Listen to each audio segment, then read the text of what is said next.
समाज पर जुल्म होता है तो वो सड़क पर उतरकर उनके हुकूक की लड़ाई लड़ते हुए नजर आते हैं। और उस शख्सियत का नाम है भाई चंद्रशेखर आजाद।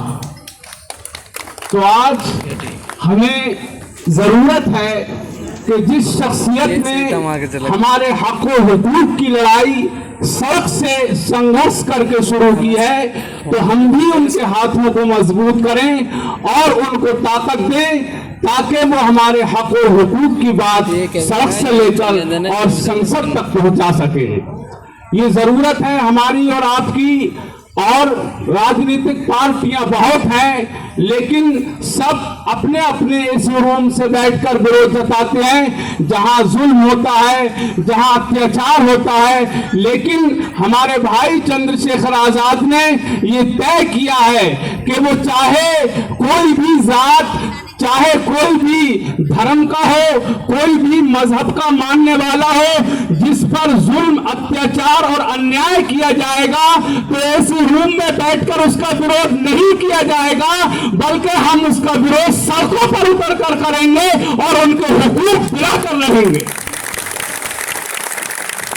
आज अल्पसंख्यक समाज जिसको अपना रहनुमा समझती है और सोशल मीडिया का जमाना है, मुझे कोई खास खुलकर बात करने की जरूरत नहीं है, जिसको अपना रहनुमा समझती है। आज हमारे अल्पसंख्यक या दलित समाज पर कोई जुल्म और अत्याचार होता है तो उनकी समर्थन में, उनके साथ के लिए, उनके सहयोग के लिए कोई खुलकर नाम लेना नहीं चाहता है। लेकिन भाई चंद्रशेखर आजाद जी जब भी किसी के हक और हुकूक की बात करते हैं तो वो सिर्फ ट्विटर हैंडल पर अपना ट्वीट नहीं डालते हैं, बल्कि सड़कों पर जाकर उनके हक और हुकूक की आवाज को, उनका नाम लेकर उठाने का काम करते हैं। और ये साबित कर दिया भाई चंद्रशेखर आजाद ने कि मुझको सिर्फ अपना जाति मफाद नहीं चाहिए, चाहे वो हिंदू हो, चाहे वो मुस्लिम हो, चाहे वो सिख हो, चाहे वो ईसाई हो, वो किसी भी जात, किसी भी मजहब, किसी भी धर्म का मानने वाला होगा, अगर उस पर जुल्म, अत्याचार और अन्याय किया जाएगा तो मैं अपने रूम में बैठकर विरोध नहीं जताऊंगा, बल्कि उसकी घटना स्थल पर जाकर हक और हुकूक की लड़ाई लड़ता नजर आऊंगा आपको। तो मैं अपने समाज के लोगों से मोहब्बताना, मुखलिसाना अपील और गुजारिश करता हूं कि आप भाई चंद्रशेखर आजाद के हाथों को मजबूत बनाइए और आपके अंदर वो ताकत है।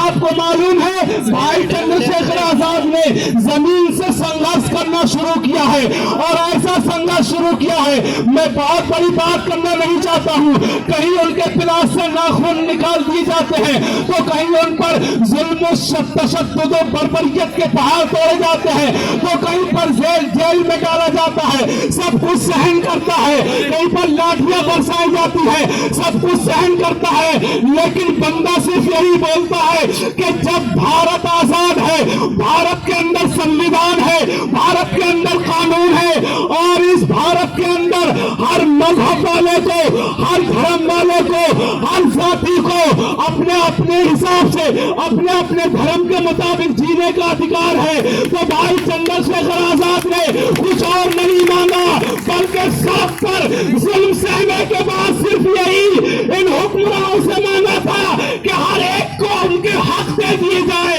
और जिस पर जुल्म किया जा रहा है वो जुल्म बंद किया जाए, जिस पर अत्याचार किया जा रहा है वो अत्याचार बंद किया जाए। और ऐलान कर दिया कि ये भारत सिर्फ इंसान की अपने चाहने से नहीं चल सकता है, बल्कि भारत अगर चलेगा तो वो संवैधानिक रूप से चलेगा। भाई चंद्रशेखर आजाद ने किसी एक वर्ग की बात नहीं की, किसी एक समाज की बात नहीं की। भाई चंद्रशेखर आजाद ने अगर एक समाज की बात की होती तो नगीना की जनता ने जो अपनी मोहब्बत का इजहार किया उनके साथ, वो मोहब्बत का इजहार नहीं होता, लेकिन वफादारी नेता वह किस तरीके से करता है। मैं आज की राजनीतिक पार्टियों को भी संदेश देना चाहता हूं कि भाई चंद्रशेखर आजाद की नीति से सबक सीखो। वो चाहे सड़क पर हो चाहे संसद में हो, जब भी उनसे सवाल किया जाता है कि आप इस मामले को किस तरीके से देखना चाहते हैं, तो चंद्रशेखर आजाद जी का जवाब होता है कि नगीना से जिस जनता ने मुझको ताकत बख्शी है, चाहे वो मुस्लिम हो, चाहे वो दलित हो, चाहे वो पिछड़ा हो, चाहे वो मजलूम हो, चाहे वो गरीब हो, जिन्होंने मुझे ताकत देने का काम किया है, मेरा पद रहे या न रहे, मैं सड़क से लेकर संसद तक आवाज उठाता रहूंगा और उनके हक और हुकूक की लड़ाई लड़ता रहूंगा। यह नेता कभी भी कोई भी किसी तरीके का आपको भेदभाव देखने को नहीं मिलेगा।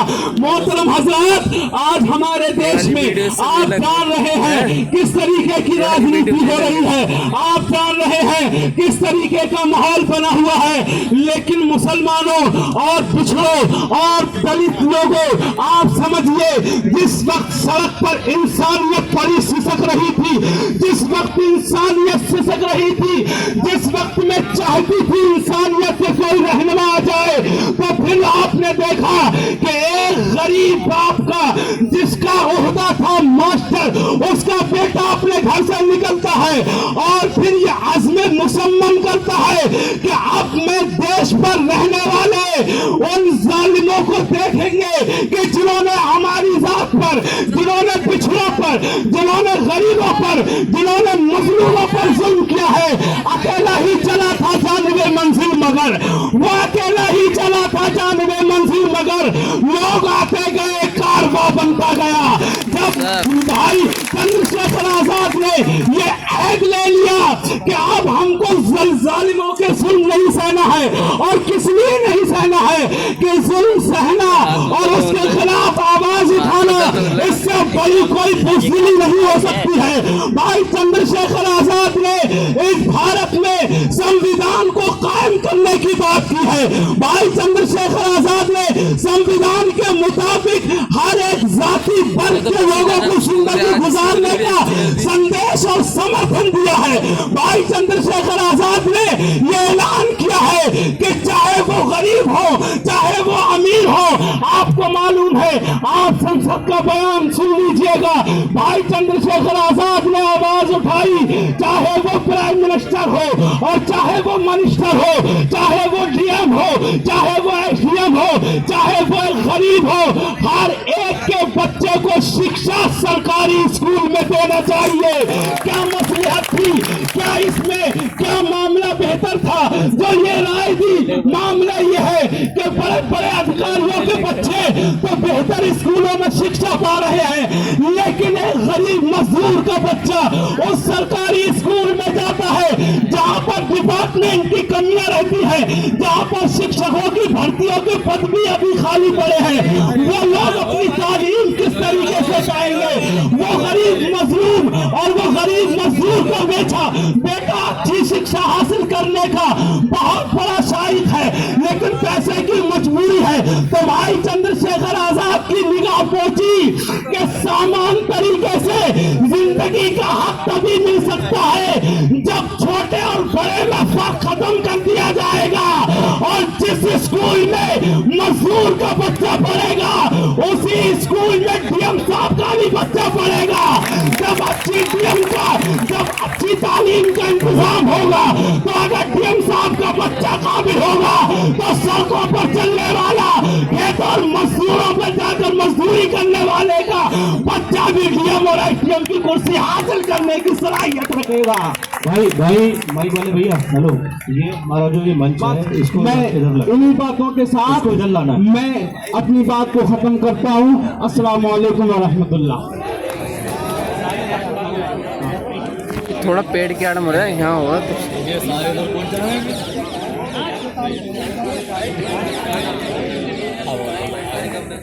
बस अरे यहीं रख लो, कोने पे ले जाएंगे बिल्कुल। समय देखना पड़ेगा फिर।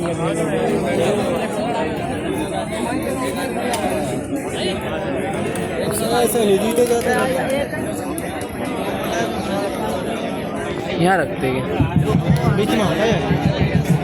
भैया। जो साथी हमारे बाहर खड़े हैं वो अंदर आ जाएं। जो साथी हमारे बाहर खड़े हैं वो अंदर आ जाएं। और मेरे भाई धूप में खड़े ना हो आप लोग कहीं भी इधर साइड में आ सकते हैं, छाए में खड़े हो जाएं आप लोग, क्योंकि बाहर जो है अभी काफी लोग हैं हमारे। जो लोग बाहर हैं वो अंदर आ जाए, अंदर खड़े हो जाए, क्योंकि बाहर ना जाए कोई ऐसा मामला ना हो कि किसी बात को लेकर के कोई यहाँ जो है इस तरह का आदमी हो जो किसी तरीके से जो है विवाद करने का काम करे। तो इसलिए आप अपने लोगों को सबको अंदर बुला लें और अंदर रहें। जो ये बैरिकेड की हमारी हद है, सब लोग इसी के अंदर आ जाएं, इसी के अंदर रहें। धन्यवाद समीम साहब। ठीक है, बनाओ सारे। सभी साथियों से हम निवेदन करते हैं, जो भी साथी दीवार के साथ खड़े हैं वो यहाँ पर आ जाए, अपने स्टेज के सामने आ जाए सभी साथी। तो साथियों में स्वागत करता हूँ माननीय भूगुराम जैन जो हमारे दिल्ली प्रेस के प्रभारी हैं, आए स्थान ग्रहण करें।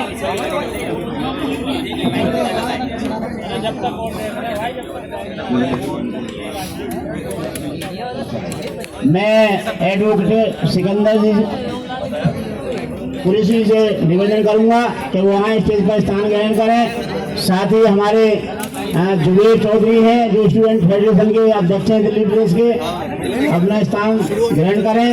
अब्दुल भाई हैं जो दोनों आर्मी के प्रभारी हैं, वो अपना स्थान ग्रहण करें। और एडवोकेट चंद्र मौर्य जी वो भी आए, अपना स्थान ग्रहण करें। तो साथियों जरूरत है एक कायद हो, एक परचम हो, क्योंकि बिखरी हुई कौमों को कभी उड़ते फर नहीं मिलता। समझती क्यों नहीं मेरी कौम ये मिलता कि लोग जाते ही वो राही जिन्हें रहबर नहीं मिलता। तो मैं साथियों अभी निवेदन करना चाहूंगा, हाफिज गुलाम सरवर राष्ट्रीय महासचिव है ठेकेदारी हटाओ राष्ट्रीय संयुक्त मोर्चा के, वो आए और अपनी बात समय का ध्यान रखकर अनुशासन के दायरे में अपनी बात रखेंगे जनाब गुलाम सरवर जी। तो साथियों आजाद समाज पार्टी, आजाद समाज पार्टी, चंद्रशेखर आजाद, चंद्रशेखर आजाद जिंदाबाद।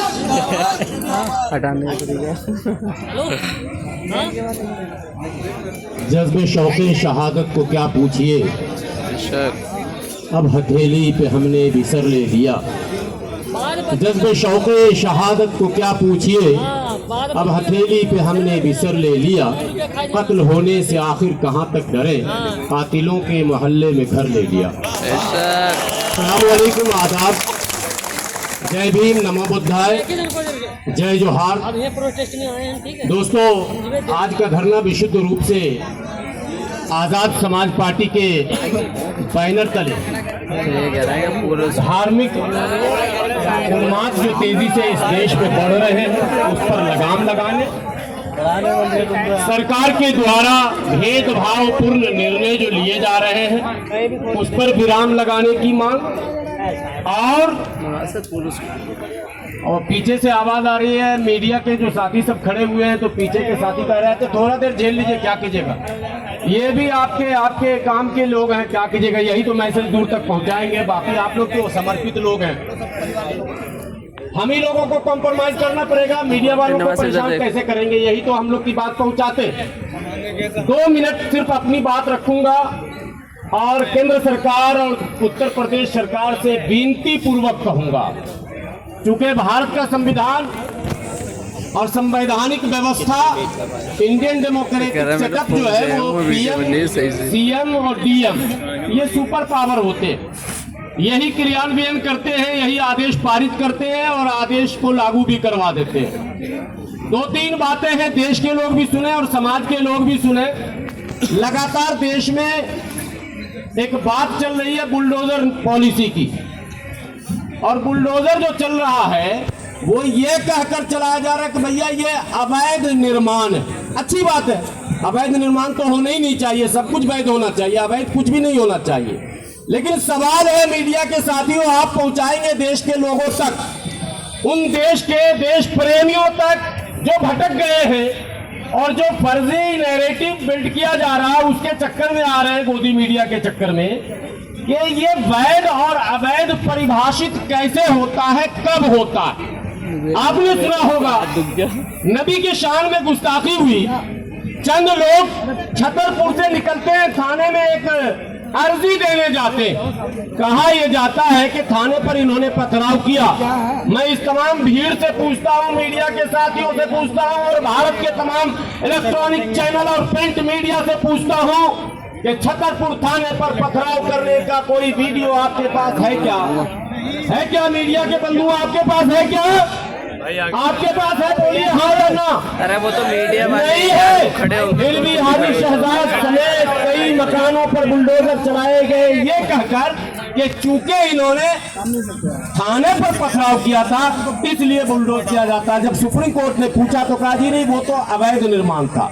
अभी बहराइच में भी आपको खबर मिल रही होगी, 23 घरों पर नोटिस चिपका दिया गया। 23 घर किसके बताने की कोई जरूरत नहीं है, लेकिन सवाल यह होता है कि वैध और अवैध का ज्ञान दंगा के बाद, झगड़े के बाद, लड़ाई के बाद, पंगे के बाद ही क्यों होता है? पहले क्यों नहीं पता चलता कि यह अवैध निर्माण है या वैध निर्माण? ये नोट करने की चीज है और पहुंचाने की चीज है। ये बिल्कुल फेक नैरेटिव है, भेदभावपूर्ण कार्रवाई है। एक वीडियो वायरल हो रहा चंदौली का, आप लोगों तक भी पहुंचा होगा। चंदौली में एक अल्पसंख्यक समुदाय की हत्या हो रही है। सड़क का आपसी झगड़ा, कोई बड़ा विवाद नहीं है, लेकिन उसकी भौजाई मांग कर रही है कि पहले बुलडोजर चलाओ हत्यारे पर, तब जाकर हम मुक्ति होने देंगे। वहाँ सुनी नहीं जा रही है। आपने सुना होगा गौतम, कौन गौतम? अमन गौतम। अभी हत्या हुई, जिस पुलिस कस्टडी में हत्या हुई, क्या पुलिस वालों के घर पे चलेगा क्या बुलडोजर? नहीं चलेगा ना। आपको पता है पूरे देश में नहीं, विदेश तक चर्चा हुई थी हाथरस की घटना। बुलडोजर चला क्या किसी पर? रिपोर्टिंग करेंगे, नहीं चला। मीडिया के बंधुओं, देश प्रेमियों, ये बात आप हर चौक चौराहे पर उठाइए। देश प्यार से चलता है, प्रेम से चलता है, भाईचारे से चलता है, अमन से चलता है, सुकून से चलता है। अगर अशांति होगी तो विकास बाधित होगी। आप कहते हैं हमें विश्व गुरु बनना है और आप जानबूझकर देश के अंदर बदअमनी फैलाते हैं। एक वीडियो ये दिखाइए कि कोई मुसलमानों का जुलूस गया हो और किसी मंदिर पर उसने चढ़कर झंडा फहराया हो, है क्या एक भी वीडियो? नहीं है। लेकिन सैकड़ों वीडियो, मीडिया बंधुओं और हमारे देश प्रेमियों, सैकड़ों वीडियो है ऐसे कि उनका जुलूस जा रहा है और मस्जिद पर चढ़कर वो झंडा फहरा रहे। क्या हो रहा है इस देश में? कहां ले जाना चाहते हैं आप समाज को? किसने ये आपको सिखा दिया? आज उस गोपाल मिश्रा के परिवार से जाकर मिल लो, कोई पूछने वाला नहीं है, कोई उसके दुख को बांटने वाला नहीं है। चढ़ जा बेटा सूली पर। लोग भड़का रहे, लोग दिग्भ्रमित कर रहे हैं, लोग आपको गलत पाठ पढ़ा रहे हैं। आप किसी भी कीमत पर उनके बहकावे में नहीं आइए। एक बात दलित भाइयों को नोट करना है, क्योंकि दलित मुस्लिम यूनिटी अगर नहीं हुई तो देश बहुत पीछे चला जाएगा, बहुत पीछे चला जाएगा। अगर बढ़कर दलित नेतृत्व सत्ता की तरफ नहीं बढ़ता है और मुसलमान मुफ्ती की तरह उसके साथ नहीं जुड़ता है तो याद रखना, आने वाला दिन आपके नेता को माफ नहीं करेगा, आपके नेता को माफ नहीं करेगा। आप देख रहे हो आरक्षण विरोधी चल करके आए हमारे आरक्षण विरोधी चौधरी जी का स्वागत है। आरक्षण विरोधी आंदोलन कहाँ हो रहे हैं आपको पता है दलित भाई? आपने देख लिया, अभी हमने नहीं किया। बहरहाल मैं कोई सफाई देने नहीं आऊंगा, दो बात ही रखने थे कि ये जो बुलडोजर चलाया जा रहा बात बात पर, इस पर विराम लगना चाहिए और ये वैध और अवैध की परिभाषा भी सामने आनी चाहिए। एक ये महत्वपूर्ण मुद्दा। दूसरा मुद्दा है कि हमने कभी आपका अपमान नहीं किया, आपके धर्म गुरुओं का अपमान नहीं किया, आपके किसी भी अवतार के खिलाफ हमने कभी कुछ नहीं कहा। क्या मुसीबत है, आप प्रवचन करने जाते हैं, आप जो है कथावाचक हैं, आप अपने धर्म का जो कुछ भी कहना है कहिए अपने लोगों से। आप दूसरे धर्म पर आप अभद्र टिप्पणी क्यों करते हैं? इसकी अनुमति कौन देता है और कौन है जो उसके बचाव में सामने आता है? ये प्रचलन बंद होना चाहिए। क्या ये सुनियोजित ढंग से होता है?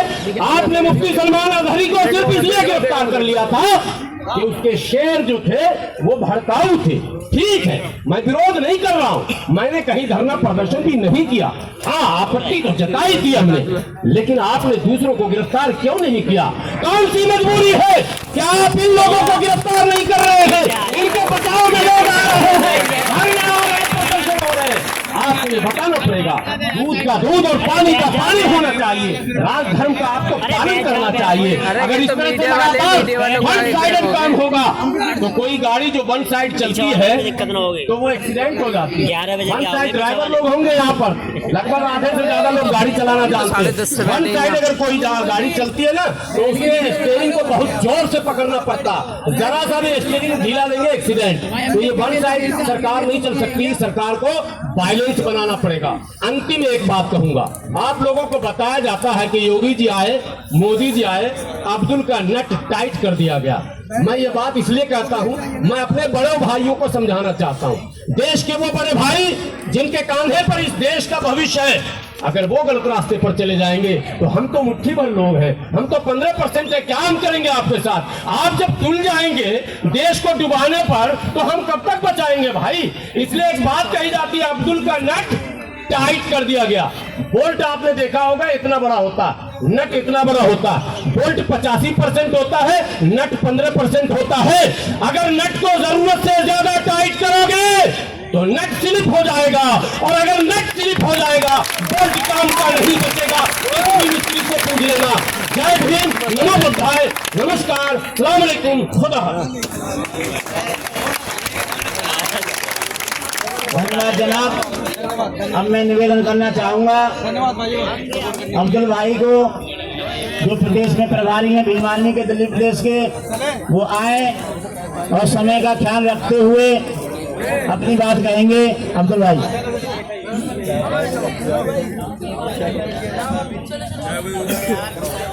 अरे बैठ जाओ यार।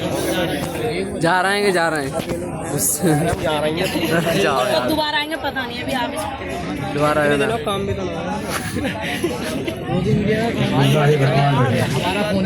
अस्सलाम वालेकुम। जय भीम, जय भारत, जय जोहार, जय मंडल। बहुजन समाज में जन्मे संतों, गुरुओं, महापुरुषों को अकीदत पेश करता हूँ। हम सबको बहुत अच्छी तरीके से पता है और हम बहुत अच्छी तरीके से सब जानते हैं, जलते घर को देखने वालों फूस का चप्पर आपका है। जलते घर को देखने वालों फूस का चप्पर आपका है। आपके पीछे तेज हवा है, आगे मुकद्दर आपका है। उसके कत्ल पर मैं चुप था, मेरे कत्ल पर तुम चुप हो, अगला नंबर आपका है।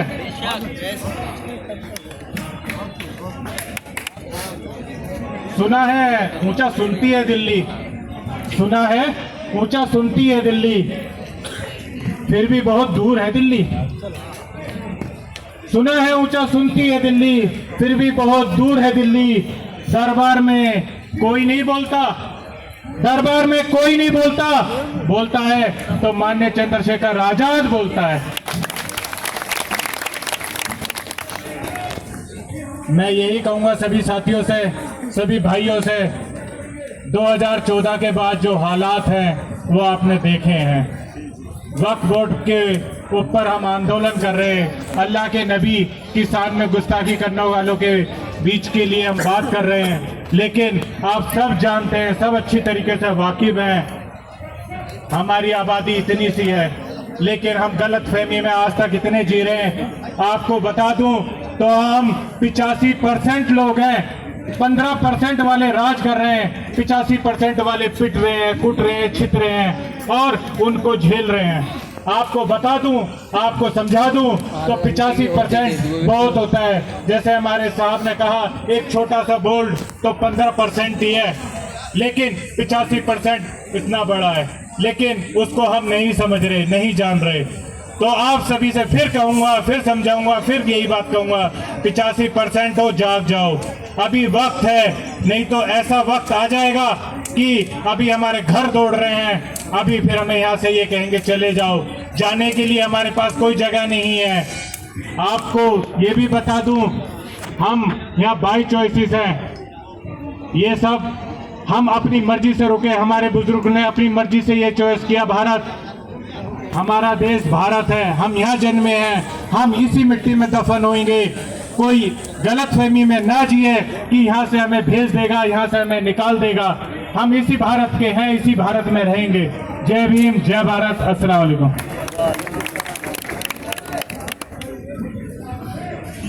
बहुत बहुत धन्यवाद प्रभारी महोदय। अब मैं निवेदन करना चाहूँगा, आबिद हुसैन बरकाती इंदौर से हैं, आजाद समाज पार्टी के, वो उठ के जाना पड़ेगा। वो आए अपनी बात रखें। साथियों, लुटेरे लीडरों की लीडरी देखी ही नहीं जाती, हमारी तंग बस्ती भुखमरी देखी नहीं जाती। हम तो देखते हैं इनकी बिल्डिंगों को नेक नज़र से, इनसे हमारी झोंपड़ी देखी नहीं जाती। आइए साहब,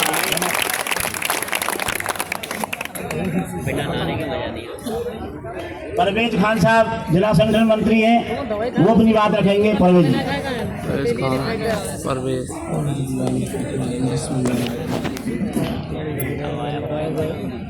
मैं परवेज खान, नगर पंचायत सरौली, जिला संगठन मंत्री, आजाद समाज पार्टी बरेली।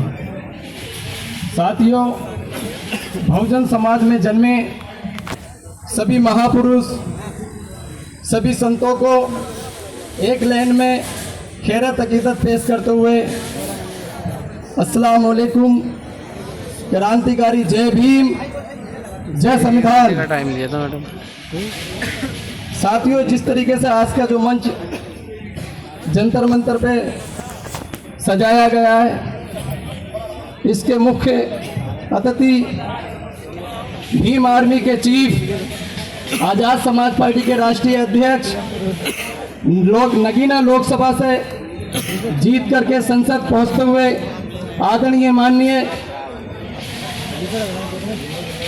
चंद्रशेखर जी और भीम आर्मी के विनय रतन जी।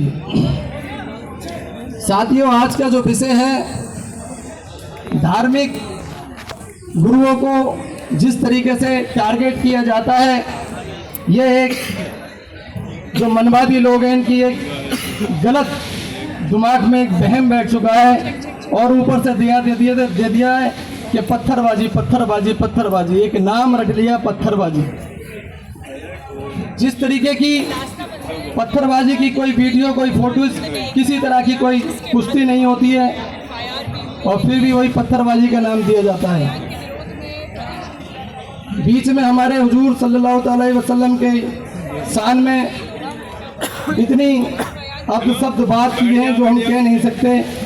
ये भी नागवार है कि हालात ज़माने के हमें समझने नहीं देते, हालात ज़माने के हमें समझने नहीं देते, हम साथ में चलते हैं मगर चलने नहीं देते। और बुझा दो इन नफरत की हवाओं को, बुझा दो इन नफरत की हवाओं को, क्योंकि ये उल्फत के चिरागों को जलने नहीं देते, क्योंकि ये उल्फत के चिरागों को जलने। बाबा साहब ने जो कहा है कि एक वक्त या किसी वक्त में भी आपके पैर में चप्पल नहीं हो, पर शिक्षा जरूर होना चाहिए, क्योंकि शिक्षा वह शहरनी का दूध है जो पिएगा वो दहाड़ेगा। इसी बात को एक शेर के माध्यम से मैं अपनी बाड़ी को समाप्त करता हूँ कि जमीन अच्छी है, आसमान अच्छा है, हम अच्छे हैं तो सारा जहान अच्छा है। तमाम मुल्कों में फैली हुई ये बर्बादी, हमें फक्र है कि हमारा हिंदुस्तान अच्छा है। धन्यवाद जनाब। अब मैं निवेदन करना चाहूँगा मोहम्मद समीर भाई से, 30 मिनट की सह संयोजक हैं भीम आर्मी के दिल्ली प्रदेश के, वो बताएं और साथियों से निवेदन करें जो दीवार के साथ है। मैं सभी साथियों से निवेदन करता हूं जो उधर इधर खड़े हुए साथी सभी स्टेज के सामने आ जाएंगे, नहीं तो हमारा जो जितना वजन होना चाहिए असरदार नहीं होगा। जल्दी से जल्दी आप जो भी उधर हैं आप स्टेज के सामने आ जाएं। उसी समय में हमारे बीच में माननीय राष्ट्रीय अध्यक्ष चंद्रशेखर आजाद जी जो सांसद हैं नगीना से, वो कुछ ही देर में आपके बीच में पहुंच जाएंगे। तो मैं साथियों से निवेदन करूंगा कि आप जो है जल्दी से जल्दी स्टेज के सामने आ जाएं। सभी साथियों को मेरा जितने भी लोग यहाँ जो है मंच पे बैठे हैं और हमारे दूर दूर से चलकर, भाई सभी साथी पहले मेरी बात सुने। जो लोग हमारे इधर उधर खड़े हैं वो सब लोग इस बैरिकेड के अंदर आ जाएं, क्योंकि भाई बाहर के लोग ये चाहते हैं कि हम अपनी आवाज ना उठाएं, हम भारत के अंदर रहकर भी अपने अधिकारों को ना मांगे, और वो हमारे छोटे छोटे मुद्दों को लेकर के बहुत बड़ा बना देंगे और विवाद करने का काम करेंगे। तो जो अराजक तत्व है उनसे बचना है हमें। तो इसलिए भाई जो साथी मेरे बाहर खड़े, दूर खड़े, तो बाहर जाने की कोशिश न करें, वो अंदर ही रहें। साथियों, मैं अपनी बात शुरू करने से पहले सभी तमाम जो जगह जगह प्रदेशों से, शहरों से आज अपने हक और अधिकार मांगने के लिए जंतर मंतर पहुंचे हैं, मैं उनका सबका शुक्रगुजार हूं और उनका सबका जो है दिल की गहराइयों से हाथ जोड़ करके उनका अभिनंदन करता हूं और स्वागत करता हूं। साथियों, मैं पहले यह बताना चाहता हूं आप लोगों को कि आज हमने इतनी दूर से यहाँ आकर के हम किस लिए आए और क्या वजह है हमारी यहाँ आने की और किस लिए हम यहाँ पहुंचे हैं। साथियों, आज जंतर मंतर पर इकट्ठा होने की हमारी एक वजह है, एक महत्व है। वो क्या है? वो यह है कि आज हमारा यह मंच किसी तरह का राजनीतिक मंच नहीं है। आज हम जो इकट्ठा हुए हैं वो अपने उलमाओं की शान के लिए इकट्ठा हुए हैं। साथियों, ये लोग जो जगह जगह प्रदेश से आए हुए लोग हैं, ये अपने अधिकारों के लिए आए हैं, अपने नबी पाक के शान के लिए आए हैं।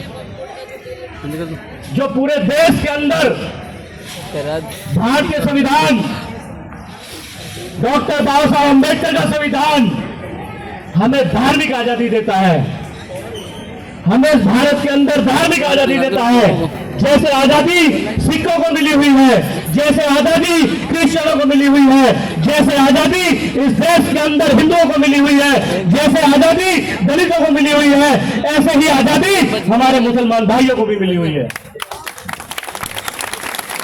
लेकिन दुख की बात यह है कि आज बाबा साहब अम्बेडकर ने, भारत के संविधान ने तो आजादी हमें दी है, लेकिन आज की सरकारें हमसे वो आजादी छीनना चाहती है। तो हमारा पहले विषय है कि जो बाबा साहब अम्बेडकर की दी हुई आजादी है उसको हमसे जो है आज की सरकारें छीनना चाहती हैं। दूसरा विषय हमारा यह है यहां होने का कि जगह जगहों से हमारे उलमाओं को जेलों में डाला जा रहा है। बेकसूर उलमाओं पे झूठे मुकदमे लगाए जा रहे हैं और उनको जेल में भरने का काम किया जा रहा है। तो आज हम अपने उलमाओं की आवाज उठाने के लिए जंतर मंतर पर आए हैं। तीसरा विषय हमारा यह है कि आए दिन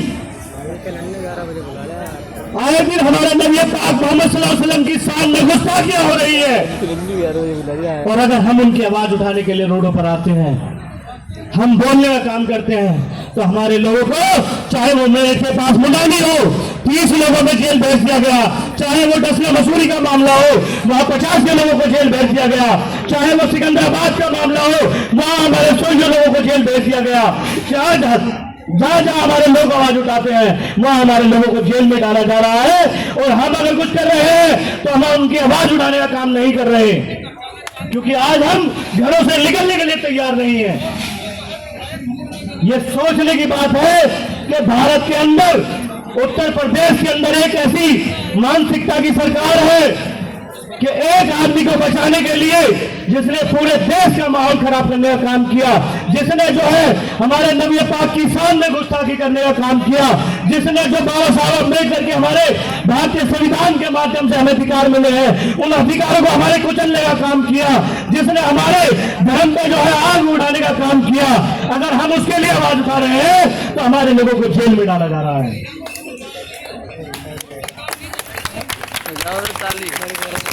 चौथा विषय हमारा है जो हमारे बुजुर्गों की जगह है, जो हमारे बुजुर्गों ने हमें जगह जो है दी है वक्फ बोर्ड के द्वारा, जो हमारी मस्जिदें हैं, जो हमारे कब्रिस्तान है, जो हमारे देश के अंदर कब्रें हैं, जो हमारे बाप दादाओं की उम्रों की कब्रें इस देश के अंदर हैं।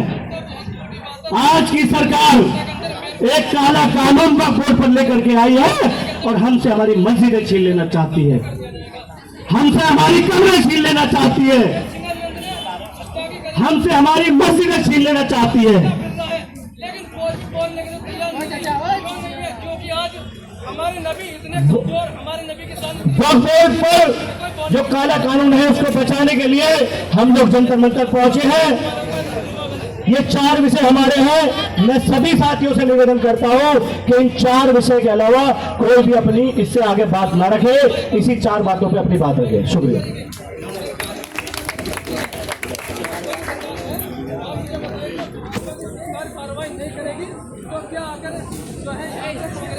भाई सभी मीडिया वाले जो साथी हैं किसी का इंटरव्यू ना लेंगे और सभी साथी ना दे इंटरव्यू इधर आ जाएंगे सभी साथी। अब मैं निवेदन करना चाहूंगा जुबेर चौधरी जो स्टूडेंट फेडरेशन के प्रेसिडेंट हैं दिल्ली प्रदेश में, वो आए अपने ख्याल रखें। भाई जुबेर चौधरी।